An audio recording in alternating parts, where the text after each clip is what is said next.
Hello there. So, I released a video recently called Why Do We Speak to the Sky? And in that, I detailed some of the ways that a natural subject like the sky can influence various modes of new thinking in the human mind. And now I want to plug a bit deeper into the anatomy of that relationship and talk about an interesting theory on how mankind's experiences through deep altered states of consciousness can go on to inform the creation of new conceptual models that we can use to organize and orientate our position to the world.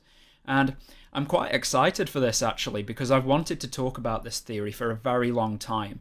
But one thing that I want to make clear before we begin, I'm not a reductionist. I'm not interested in using the accretions of information from more culturally anointed disciplines such as modern science, for example, to explain away any other alternative aspects of a subject. That's not an appropriate way to think about complex systems, I think. I am an organicist, which means that I see systems as a dynamic symphony of interacting parts, quite like the human body or like a symphony in an orchestra, and that to truly understand the full dynamics of those systems, whether it be a religious system, a political system, a creative system, we can't simply look for the most minute thread possible, like an atom to explain the human body, for example. I prefer to look at systems as an interactive and a multifarious conglomeration of different parts that can be looked at individually, but ultimately interweave to complement the greater system that envelops them. So when I talk about things like neuroscience or psychological theory or anthropology, or when I'm addressing something like cave art, I'm not trying to explain anything away through these models. I'm simply trying to gather multiple threads that can lend context to a lot of subjects that I feel are very misunderstood by the mainstream cultural perspective, which I honestly regard as an inferior perspective. With that being said, let's now talk about altered states and theories of the cosmos. So the first thing that I want to say is that altered states of consciousness are a really interesting subject for quite a lot of reasons, and I think that one of those reasons lies in what they reveal about the creative mutability of the human mind and how our senses also possess this incredible range of dexterous life outside of the normal ranges that we experience in our habitual states. And I used to listen to an American botanist many years ago called Terence McKenna, and he's quite well known for doing talks about hallucinogens and the altered states that they can invoke. And he said something really simple yet effective about consciousness that's always stayed me. He said that the best way that we can understand consciousness is through perturbing consciousness. And he was obviously talking about that in reference to psychedelics, but I think that we can transfer that over into a more general understanding of the mind, because the human mind doesn't really need drugs to enter into altered states. That modulation, that radical effect, comes as an actual precondition of our dynamic organism, and I believe that it's this ability to bend outside of our conscious ranges that has been instrumental in the development of new creative systems that have helped us get to where we are now. And so what I want to do now is talk about the spectrum of conscious experiences, going from our waking consciousness all the way into these deep altered states. And then we can potentially bridge the gap into explaining how these might lend themselves to the creation of a new cosmological system. And the book that I'm largely sourcing a lot of these ideas from is a brilliant book called The Mind in the Cave. It's by a guy called David Lewis Williams, and it's a book about primordial cave art. And the bulk of his thesis rests on the persuasion that certain individuals within these human communities that we would probably designate as shaman in our modern language were entering into altered states of consciousness and then recording those experiences onto the cave walls, and that this ability to codify these states might have been part of the germinating seeds that lent themselves to the first conceptualizations about the natural world and religious systems. It's a highly, highly interesting book, and it's not too difficult to read either. I recommend it to anybody who's interested in the things that I talk about in this channel. I'll leave a link to it in the description bar, actually. And so there's a part in the book that begins dealing with this spectrum of consciousness, and he's talking about how in the Western world we place far too great an emphasis on intelligence. That's our waking, alert, critical conscious states, and this comes usually at a detriment of our appreciation of the wider ranges of consciousness, the conscious experience that could lend itself to a more robust appreciation of how our minds actually work and how our minds produce these new creative variables that shape the world that we live in. We put it all down to reason and, human intelligence, but Williams says that the actual systems at play here are far wider than that. And he thinks that altered states and these early primitive activities in art and ritual process can aid us in that appreciation, and I happen to strongly agree with him on that. And he was saying that this academic cultural bias towards rational intelligence also finds its way into the writings of anthropologists who are looking at these kinds of people in these ritual settings. We seed our own prejudices and preconceptions into the models that we use to understand human affairs. We may think that we're being more clear and rational and reasonable, but quite often we're subliminally seeding that with what we've contracted from the culture around us, and that can, if we're not careful, contaminate our conclusions. So what is this spectrum of consciousness that we're talking about here? Well, in the book, Williams uses, and he builds upon a model that was devised by a cognitive psychologist called Martindale. And he explains the various stages going from waking consciousness leading all the way into sleep. And these are first, waking problem-solving orientated consciousness, realistic fantasy, autistic fantasy, reverie, hypnagogic states, and finally dreaming. And so, again, this is attempting to speak to something that we experience every single day. It's not describing drugs. This is not describing really anything out of the ordinary. This is what we experience at various stages in our everyday life. And if we just go briefly into each one in turn, hopefully this will help us clarify our conscious states in normal life, and then complement what we say later about these more unusual, intensified alternative states of consciousness. And I'll just read through a part of the book here that runs through some of these things for us. So, okay. In waking consciousness, we are concerned with problem solving, usually in response to environmental stimuli. When we become disengaged from those stimuli, different kinds of consciousness begin to take over. First, in realistic fantasy, we are orientated to problem solving. We may, for instance, run through a possible social strategy that we plan to use in a forthcoming interview and assess possible outcomes. These realistic fantasies grade into more autistic ones, that is, ones that have less relevance to external reality. So yeah, when he's talking about, when he's using the word autistic, he's not necessarily associating that directly to things like Asperger's or kind of clinical autism.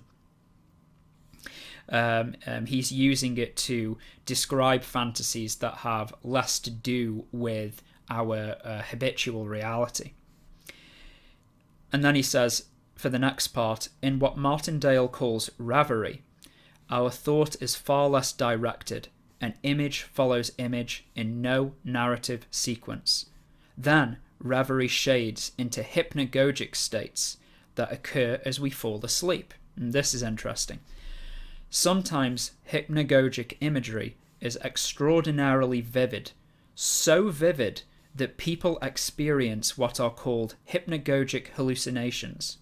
They start awake and believe that their imagery of, say, someone entering the room was real. Hypnagogic hallucinations may be both visual and oral. Finally, in dreaming, a succession of images appears, at least in recall, as a narrative. Actually, we add much of the narrative structure as we recall the imagery.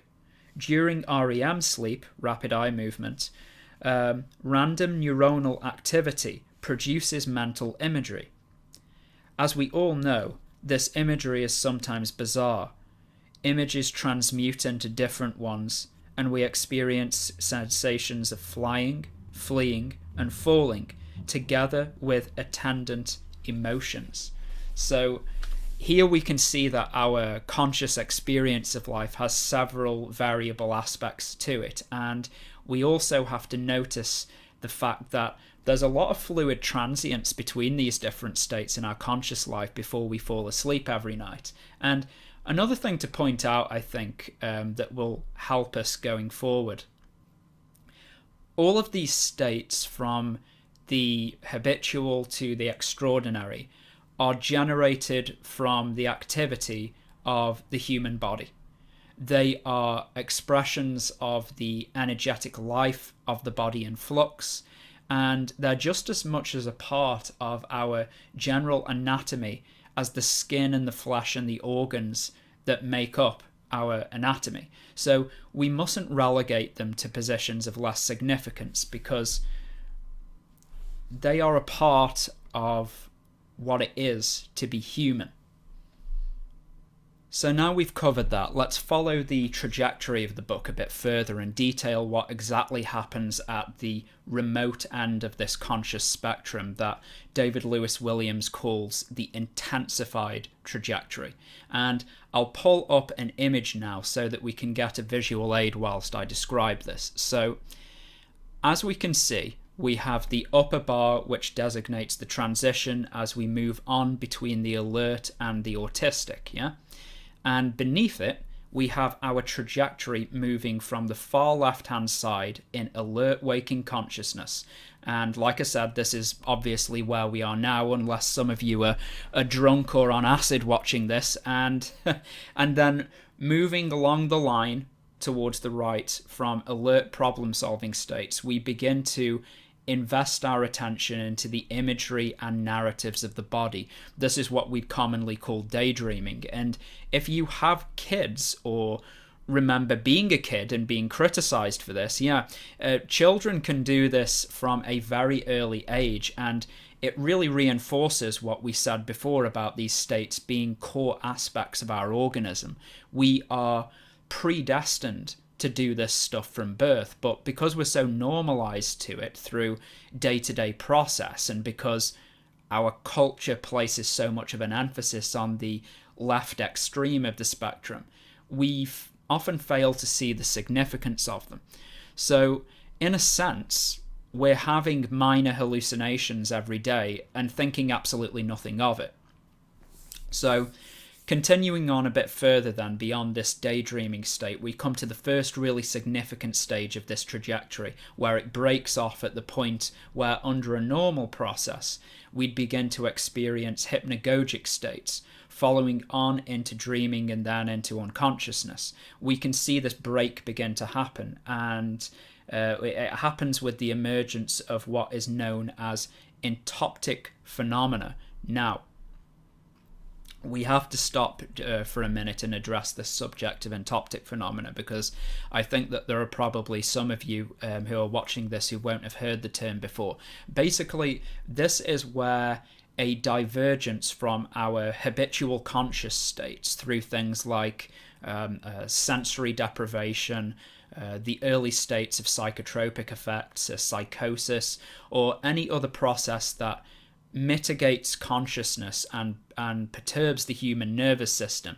This then provokes the human nervous system into producing these discernible visual effects in our awareness that wouldn't normally be there in our waking consciousness. And the thing about entoptic phenomena is they're very patterned. Their traces show up time and time again throughout history. And one of the things that supports David Lewis Williams' thesis is that many of these recordings, shall we say, of this early cave art depicting lines, zigzags, grid formations, rows of dots. These are all things that pair up very well with the accounts of people who enter into this first spectrum along the intensified trajectory of the altered states. We see a lot of these patterns show up in early cave art, and like I said, it really complements the notion that there might have been a consciousness alteration aspect in the process of working out these early images. And what's really interesting about entoptic phenomena is that we can see them as visual re-representations, or visual representations, I would say, not re-representations, of our own brain activity. And I just want to read this part of the book to you, because where he's talking about the nervous system and the visual cortex in the brain. I find it so interesting. So here it is. It's just a short passage.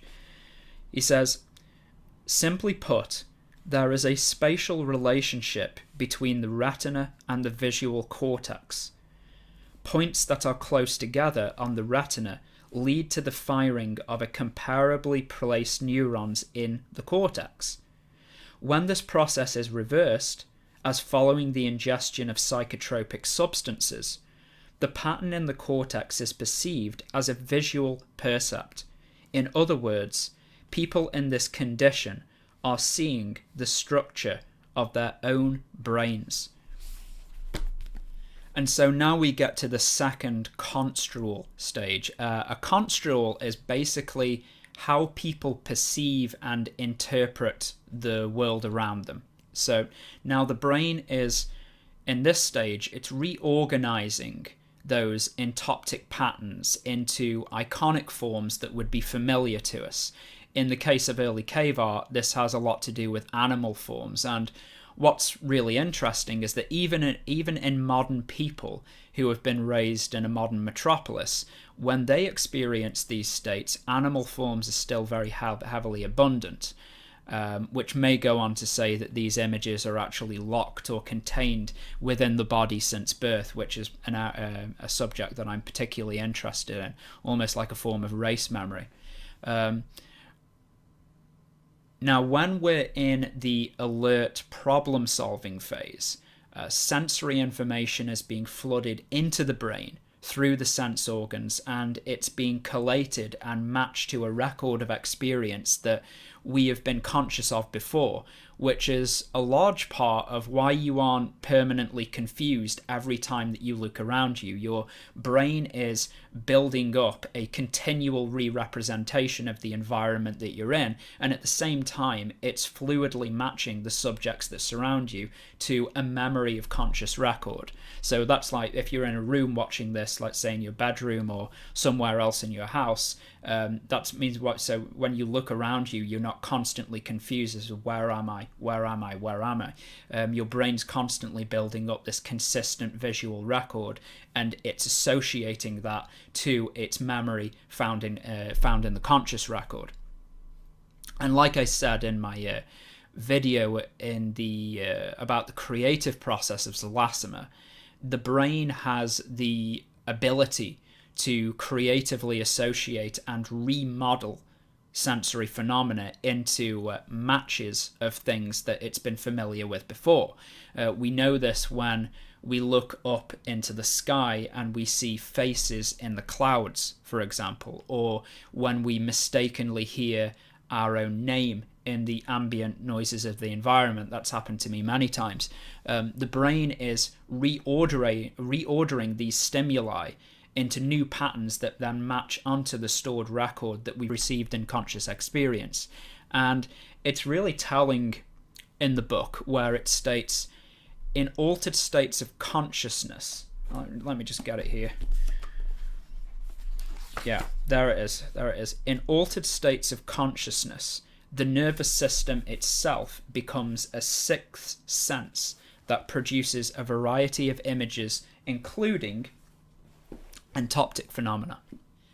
And so now we finally get to stage 3, the hallucination stage at the far end of the autistic spectrum. And this is where a lot of the really bizarre occurrences happen that are going to lend themselves to the creation of a new cosmological system. Now, at this extreme end of the spectrum, we are in an antithetical state compared to the alert, awake, problem-solving conscious state, because here we experience a progressive exclusion of information coming from the outside, and we are immersed far more heavily with the hallucinatory phenomena. Our thinking becomes more autistic, meaning that we are less in the world of waking experience and we're more in the world of things.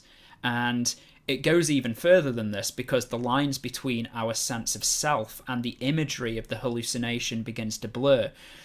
People report becoming a part of the entoptic imagery. It actually weaves into the fibre of their bodies, like they immerse with it, they become a part of it. And others even report very radical stages of transformation into animals. I think this is where we get our human animal forms from, like dragons and chimeras. The deep brain can creatively fuse these elements together, but in the hallucinated state we become infused with that imagery ourselves. This is the final stage where people often report seeing vortexes or tunnels of light that envelop them and draw them deeper into their depths. We see our immersion with these phenomena, almost like a form of gravity that gets stronger and stronger as we flow deeper and deeper into the altered state. And if you're thinking whilst you're listening to this, yes, this is the same stage where near-death experiences occur. And when we enter into these vortexes, we hear reports from people who've experienced them, that on the sides of these tunnel-like phenomena exist the iconic forms that we saw in stage 2, often like the animal forms, familiar forms and whatnot, and then laced over with the entoptics of stage 1. So it's like a merger of all of them coming together in this very intensified last stage in the altered state. And what's really interesting to note here is that different people from around the world who have experienced these states, they often talk about them in hindsight to things that are culture specific. So a Westerner might talk about them in terms of words like, you might use words like funnels or cones or corridors, for example, to talk about them. Whereas somebody from the Amazon rainforest might associate them to, I don't know, like the dark holes beneath the roots of a tree, for example. So let's just say that it's possible that the first image makers were doing the same thing. They were experiencing these tunnel states in the far end of the autistic spectrum and associating their forms over to the structure of a cave. And a lot of these cave images, they're actually buried very deep within the cave systems themselves. Some of them are really difficult to get to. And it's possible that this voyage into the deep caves was a kind of reenactment of the hallucinatory experience itself. So now I know that we've said quite a lot so far. This is probably going to end up being quite a long video, I think, but it's a really important one because it helps us to contextualize how these altered states actually work and some of the associated patterns that we draw from them. So before we look at how these things might inform a cosmological system, let's just go over what we've said before for clarity's sake. We've said that our conscious states operate on a dynamic range, and that altered states are not added to us, but they are pre-existent features of our organism. Secondly, we know that the human nervous system is a major culprit in the generation of psychodynamic phenomena. And three, we've gone over some of the various stages along the intensified spectrum of consciousness that inform these altered states. And we've seen that as the expressions of the human nervous system intensify, it produces phenomena in the form of entoptic imagery that the brain then creatively refashions into associated patterns that are familiar to us in our waking experience of life. So these anatomical and psychodynamic systems are complementing the creation of a visual phenomena that is being associated into matching descriptions of the natural world. So now, with that being said, we're now ready to look into how this can inform a human conception of the cosmos. So the first thing to really say is that when we think about it, this notion of a three-tier cosmological system should already be quite familiar to us, because when we think about our Christian cosmology, that is ordered into a three-part system with a higher transcendent plane, which is symbolically associated with the sky, a lower subterranean realm, which is associated with the imagery of the deep earth and punishment, and then we have this intermediary anxious realm where humanity lives. So even centuries after the first human image makers were making their marks upon the earth, this conception of a three-tier cosmological system remains, and it's a really common feature throughout various world religious systems. Now, how could something like this come about? Is it simply a form of pre-scientific creative thinking, or does it have closer relationships to the dynamics of the human body? I think that both of these offerings contain elements of truth to them. So let's take the sky realm first. So we already know that in the extreme ends of the intensified trajectory in the altered states, the human nervous system is producing perturbing effects upon our body, and one of the things this results in is a feeling of disassociation with our bodies, which can, like the entoptic phenomena, become reinterpreted by our brains in association with consciously received material in waking consciousness. The disassociation effect can also correlate to feelings of weightlessness and sensations of flight, like in our dreams, and this is made even more pronounced if the individual in the altered state has undergone a merger with the hallucinated animal forms in stage 3. If he believes that he has become a bird and his nervous system is producing effects that make him feel weightless, it's understandable why the brain of that individual would interpret that as an experience of flying like a bird in the sky.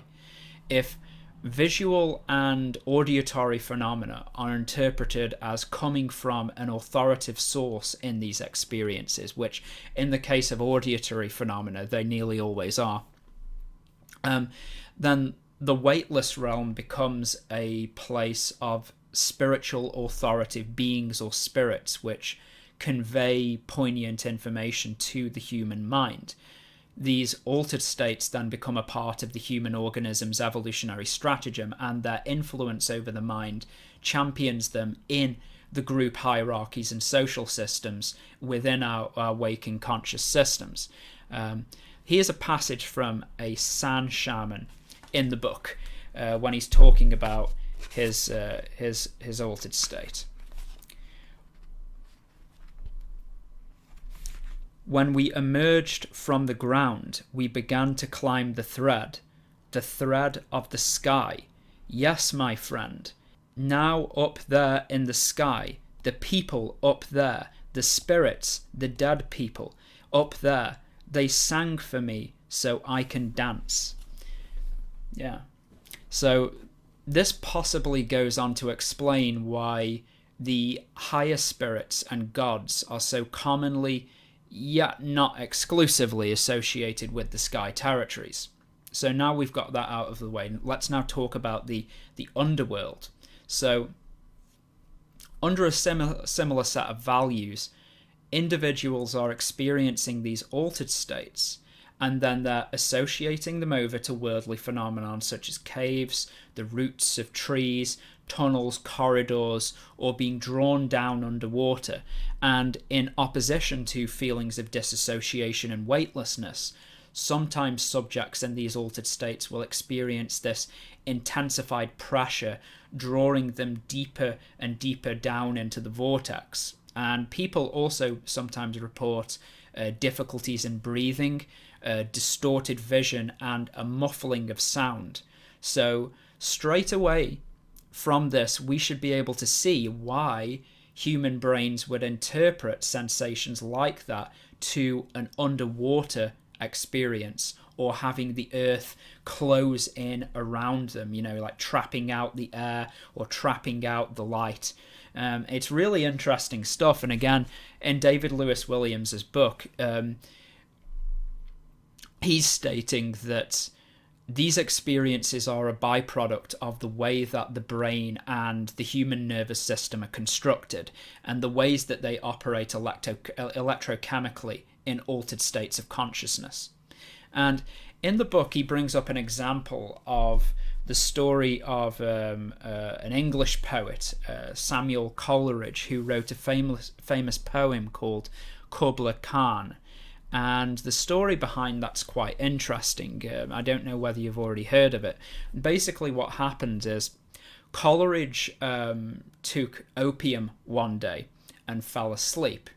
And when he fell asleep, he went into a deep altered state of consciousness, and he saw a lot of visionary activity, and he heard a lot of auditory phenomena as well, which started speaking to him in prose poetry. And when he awoke out of this opium dream, he startled up, and his mind was alive, and it was active, and he could remember a lot of this poetry. It was really vivid to his mind, and he immediately got a piece of paper and started transcribing the imagery down. But then, transcribing the poetry down. But then something happened. He got a knock at the door, and he went to the door to see who it was, and it was I think it was some kind of insurance salesman or something like that. And then when he actually came back to codify the poetry again, all of that stuff had vanished. And he was only left with a very small amount.